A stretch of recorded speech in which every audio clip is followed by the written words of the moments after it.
जसं की तुम्ही लास्ट व्लॉगमध्ये पाहिलं की मी पुण्याला जायसाठी निघाली तसंही पण दर्शनाच्या घरी थांबली. ते यासाठी की 8:30 वाजताची आपली ट्रॅव्हल्स होती आणि दिवसभर मी तिच्या घरी स्टे केला होता.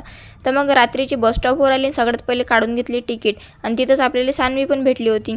मी, सान्वी आणि सान्वीची बहीण आम्ही तिघीजणी अशा पुण्याला चाललो होतो. मग तेवढ्यातच आमची ट्रॅव्हल्सही आली होती आणि आमच्या तिघीला मस्त एकदम परफेक्ट जागा भेटली होती. मग जागा भेटली तर आम्ही तिघीजणी एकदम खुश होतो, कारण आम्ही वेळेवर तिकीट केली होती.